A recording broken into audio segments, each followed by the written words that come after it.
Good evening all of you. तो कैसे हो आप लोग? मैं हिदायत और आप देख रहे हो मेडिकस बायोलॉजी। तो आज जो हम बात करने वाले हैं animal cell and plant cell के अंतर को जानेंगे कि animal cell and plant cell के बीच में अंतर क्या होता है और कौन कौन से ऑर्गेनल्स होते हैं जो प्लांट सेल में नहीं होते, एनिमल सेल में होते हैं, और कौन से ऑर्गेनल्स होते हैं जो एनिमल सेल में होते हैं वो प्लांट सेल में नहीं होते हैं। तो बेसिकली जो आज हम पढ़ने वाले हैं डिफरेंस पढ़ेंगे, जो दोनों में डिफरेंस क्या होता है, यानी प्लांट सेल में एंड एनिमल सेल में डिफरेंस क्या होता है। क्योंकि हमने पिछले वीडियो में जो बात किया था, पिछले वीडियो में हमने दोनों को पढ़ा था, प्लांट सेल को भी पढ़ा था, एनिमल सेल को भी पढ़ा था, और अलग से दोनों को पढ़ा था और देखा था कौन कौन से ऑर्गेनल्स इसके अंदर होते हैं और उसका क्या फंक्शंस होता है। तो हमने पिछली वीडियो में ऑलरेडी पढ़ा था। तो आज जो हम पढ़ेंगे वो पढ़ेंगे डिफरेंस, जो दोनों में डिफरेंस क्या होता है, एनिमल सेल में एंड प्लांट सेल में डिफरेंस क्या होता है। तो यहाँ पे जो है वो प्लांट सेल है और इधर जो है वो एनिमल सेल है। ये जो है वो प्लांट सेल है, प्लांट सेल, एंड ये जो है एनिमल सेल है, एनिमल सेल। तो ये प्लांट सेल है, ये एनिमल सेल है। हम लोग भी जो आते हैं, ह्यूमन बींग्स जो आती है वो भी एनिमल सेल के अंतर्गत ही आती है।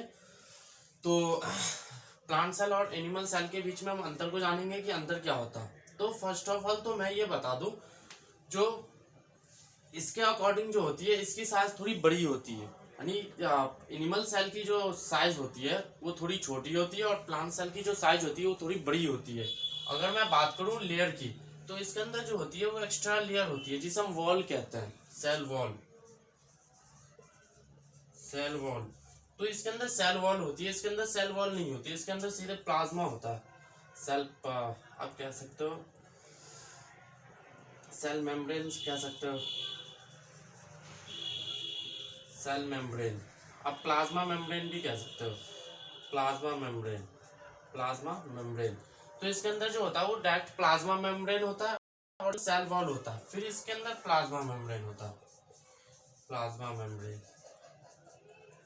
तो कहने का मतलब यह है, जो इसके अंदर जो होता है सेल वॉल होता है, एक्स्ट्रा जो लेयर होती है, यानी एनिमल सेल के अंदर जो होती है वो सेल वॉल नहीं होती है, प्लांट सेल के अंदर ही सेल वॉल होती है। तो इसके अंदर सेल वॉल होती है, इसके अंदर सेल वॉल नहीं।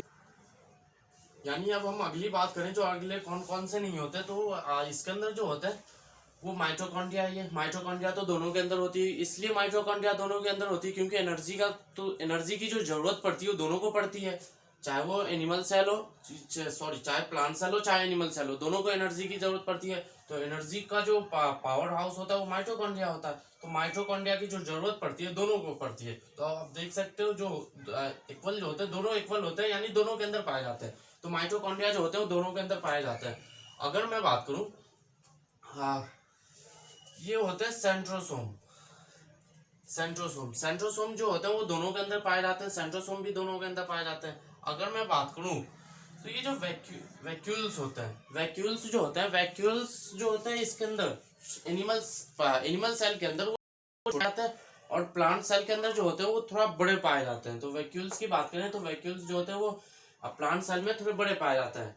और इसके अंदर जो एक्स्ट्रा होता है वो प्लाज्मिड, प्लाज्मिड जो होता है, प्लाज्मिड एनिमल सेल के अंदर नहीं पाया जाता, क्योंकि प्लाज्मिड बता दूं, प्लाज्मिड जो होते हैं वो 3 टाइप्स के होते हैं। वो होते हैं क्लोरोप्लास्ट, ल्यूकोप्लास्ट एंड क्रोमोप्लास्ट। ये क्लोरोप्लास्ट का काम क्या होता है, जो फोटोसिंथेसिस करना, क्योंकि हम जो है वो ये जो होते हैं ऑटोट्रॉप्स होते हैं, हम जो होते हैं हेटरोट्रॉप्स होते हैं। तो हेटरोट्रॉप्स को क्या होता है, जो एनर्जी किसी और से लेना पड़ता, बट ये जो है ऑटोट्रॉप्स है। तो ऑटोट्रॉप्स जो होते हैं वो एनर्जी खुद से बनाती है, एक तरीके से कहें तो ये जो सनलाइट से एनर्जी लेती है, तो फोटोसिंथेसिस के द्वारा लेती है। तो फोटोसिंथेसिस का जो काम करती है वो क्लोरोप्लास्ट करती है। जो प्लास्टिड होते हैं, प्लास्टिड के 3 टाइप्स होते हैं, क्लोरोप्लास्ट, ल्यूकोप्लास्ट एंड क्रोमोप्लास्ट। तो इसके अंदर जो क्लोरोप्लास्ट वाले जो टाइप होते हैं, तो क्लोरोप्लास्ट का काम यही होता है, जो फोटोसिंथेसिस करना। तो क्लोरोप्लास्ट के अंदर एक क्लोरोफिल नामक का पिगमेंट पता है, जिसके कारण पत्ती वगैरह जो होते हैं उसके रंग हरे हो। तो और जो ल्यूकोप्लास्ट होते हैं, ल्यूकोप्लास्ट का काम क्या होता है, जो एनर्जी को स्टोर करना।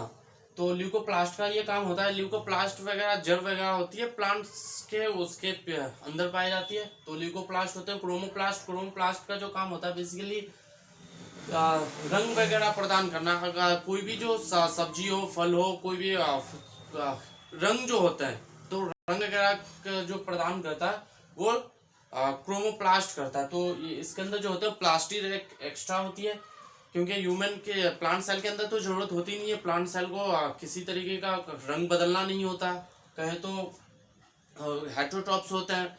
तो हेटरोट्रॉप्स के अंदर एनर्जी जो होती है वो किसी और से लेते हैं, तो जरूरत नहीं पड़ती हमें। तो इसके अंदर ये नहीं होती है। और इसके अंदर जो एक्स्ट्रा होता है वो कहे तो लाइसोसोम।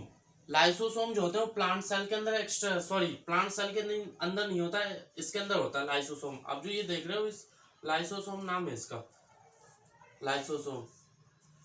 लाइसोसोम ये जो होता है लाइसोसोम होता है, यानी एनिमल सेल के अंदर ही लाइसोसोम होता है, प्लांट सेल के अंदर लाइसोसोम नहीं होता है। क्योंकि इसके अंदर जो होता है एक्स्ट्रा वो सेल वॉल होता है। ये जो सेल वॉल होता है, तो सेल वॉल की वजह से इसको जरूरत नहीं पड़ती है। एनिमल सेल के अंदर ही सेल वॉल सॉरी लाइसोसोम पाया जाता है। तो इसके अंदर जो एक्स्ट्रा होता है वो लाइसोसोम होता है, और एंड प्लांट सेल के अंदर लाइसोसोम नहीं होता। तो ये था हमारा माइटोकॉन्ड्रिया भी इसके अंदर पाए जाते हैं। बात रही गोल्जी अपरेटस की, तो गोल्जी अपरेटस होती है दोनों के अंदर पाई जाती है। क्योंकि अगर माइटोकॉन्ड्रिया है तो गोल्जी अपरेटस होगा, इसलिए गोल्जी अपरेटस होगा क्योंकि गोल्जी अपरेटस का जो काम होता है वो एनर्जी वगैरह को ट्रांसफर करना होता है, एक जगह से दूसरे जगह ले जाना, यानी जिस पार्ट को ज्यादा जरूरत है उस पार्ट को एनर्जी देना। तो गोल्जी अपरेटस का ये काम होता है, इसलिए गोल्जी अपरेटस तो होगा ही होगा। माइटोकॉन्ड्रिया है तो गोल्जी अपरेटस होगा, ये समझ लो आप। बात रही न्यूक्लियस की, तो न्यूक्लियस जो होता है वो न्यूक्लियस जो होते हैं वो गार्जियन होता है।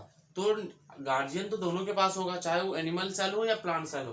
तो हमारी जो प्लांट सेल होती है उसके अंदर भी न्यूक्लियस पाया जाता है, और एनिमल सेल होता है उसके अंदर भी न्यूक्लियस पाया जाता है। तो न्यूक्लियस की जरूरत सबको पड़ती है। ये जो देख रहे हो ये ऐसे हम जो कहते हैं वो इंडोप्लाज्मिक रेटिकुलम कहते हैं। तो ये जो इंडोप्लाज्मिक रेटिकुलम होते हैं वो टू टाइप्स के होते हैं, रफ इंडोप्लाज्मिक रेटिकुलम एंड ये तो रफ हो गए, ये स्मूथ इंडोप्लाज्मिक रेटिकुलम। तो दोनों का अलग अलग फंक्शंस होता है। स्मूथ इंडोप्लाज्मिक रेटिकुलम में जो आप ग्रेन्यूल्स टाइप के देख रहे हो, ये जो होते हैं वो राइबोसोम्स होते हैं। राइबोसोम्स जो होते हैं वो प्रोटीन सिंथेसिस का काम होता है, और प्रोटीन का फैक्ट्री भी हम इसे कहते हैं। तो ये थे सेंट्रोसोम होते हैं, दोनों के अंदर सेंट्रोसोम पाया जाता है। और इसके अंदर एक सेल स्केलेटन नाम का एक अलग जो होता है वो सेल स्केलेटन नाम का पिगमेंट पाया जाता है। ये फाइबर्स होते हैं, फाइबर्स टाइप के होते हैं। तो ये सेल स्केलेटन नाम का जो एक पिगमेंट होता है इसके अंदर एक्स्ट्रा होता है। और सारे जो होते हैं सेम होते हैं। वैक्यूल्स हमने बताया, वैक्यूल्स जो होते हैं इसके अंदर थोड़े बड़े होते हैं, और एनिमल सेल के अंदर काफी छोटे होते हैं। ये जो होते हैं वाटर वगैरह को स्टोर करने का काम करती है। तो एंड वाटर वगैरह को भी स्टोर करती है, और हमारी जो न्यूट्रिएंट्स होती है न्यूट्रिएंट्स को भी स्टोर करने का ये काम करती है। तो ये था आज सेल में डिफरेंस, कौन कौन से ऑर्गेनल्स पाए जाते हैं और कौन कौन से नहीं पाए जाते, यानी cell animal cell and plant cell में। तो दोनों में डिफरेंस था।